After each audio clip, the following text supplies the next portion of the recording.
नमस्कार। सफर एक में आप सभी का स्वागत है। अभी सावन का महीना चल रहा है और तीसरा सोमवार ही बीतने के बाद अब चौथे सोमवार आ रहा है। तीसरे सोमवार बीता, एक देवघर में ऐसी दुर्घटना हुआ जिसका सबका दिल वो व्यथित हो गया।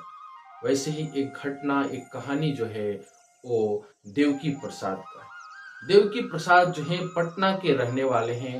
एक धनरवा थाना क्षेत्र लगता है, एक अशरफगंज है, वहाँ के निवासी हैं देवकी प्रसाद, जो बिहार पुलिस के होम गार्ड में वो एक सिपाही थे और वो 2005-06 में वो रिटायर हुए। उनकी 3 बेटियां और 2 बच्चे थे। उनका कुछ ऐसा मन्नत था कि भगवान शिव शंकर ने उनको पूरा किया था और इसलिए वो प्रतिबद्ध थे। उनकी आस्था था, उनका विश्वास था, समर्पण था कि हे प्रभु, हे भोलेनाथ, अगर हमारी आप इच्छा पूरी करेंगे तो हम और पत्नी 5 बार आपका दर्शन करेंगे, आप पर जल अभिषेक करेंगे। पति पत्नी मिलकर बेचारे 4 बार जा चुके थे। 5वां बार इस बार देवकी प्रसाद का मन नहीं था जाने के लिए, लेकिन पत्नी ने जिद करने लगी, नहीं नहीं, इस बार का जो सोमवारी है बहुत अच्छा है, हम लोग चलते हैं इस बार।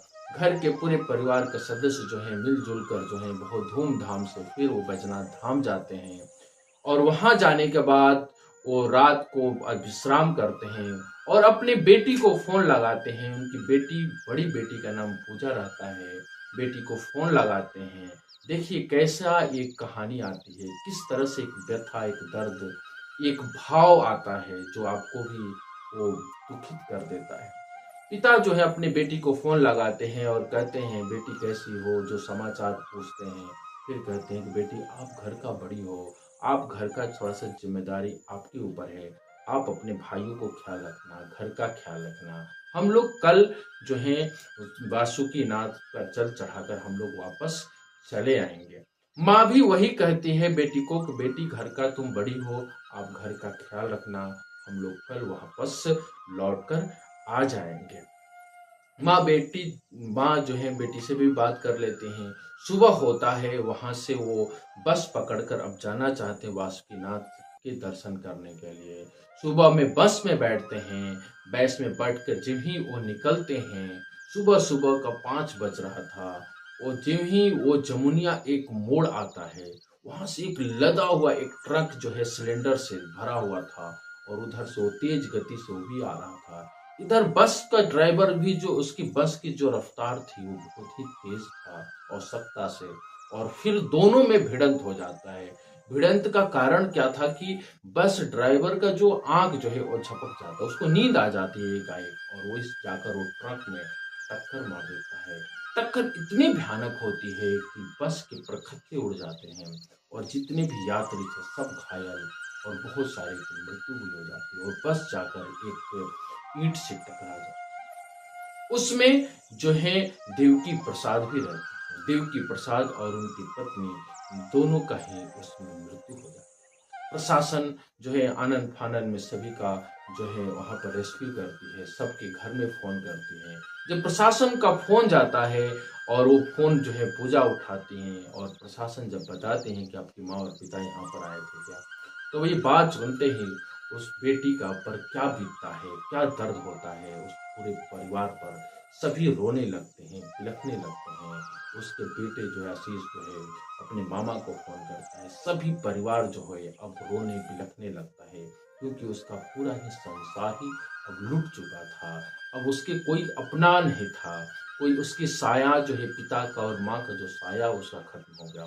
और उस बेटी का वो बार बार उसके कानों में वो आवाज आ रही है कि बेटी, आप घर का ख्याल रखना। पता नहीं पहले से उनका आभास था कि क्या था, वो अब बार बार यही बात दोहरा कर लड़की रो रही है।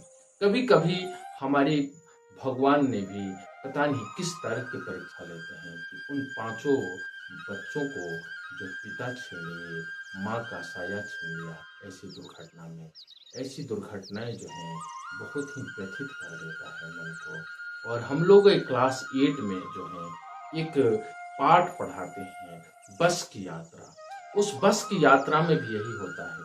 बस की जो आजकल की जो कंडीशन है, बस की जो परिस्थितियां हैं, जो यातायात की जो साधन है उस पे जिस तरह से हमारे ड्राइवर भाई मालिक जिस तरह से लापरवाही बरतते हैं, जिसमें हजारों लोगों का हर दिन मृत्यु हो जाती है, तो कहीं न कहीं हमें सरकार को इस पर ज़रूर ध्यान देना चाहिए कि बस जो भी चलता है, जो लाइन में, जो यातायात में जो चल रहा है, उसको सही से उसको गाइडलाइन को पूरा करना, एक नियम के अनुसार चलना। कभी-कभी क्या होता है ड्राइवर जो हैं, बस मालिक जो हैं, पैसा कमाने के चक्कर में वो रात-रात भर गाड़ियाँ चलाते हैं। ड्राइवर का नींद नहीं पूरा होता है और कहीं न कहीं दुर्घटनाएँ हो जाती हैं ऐसी, जिसमें हज़ारों लोग सैकड़ों लोग जो हैं परिवार खत्म हो जाता है।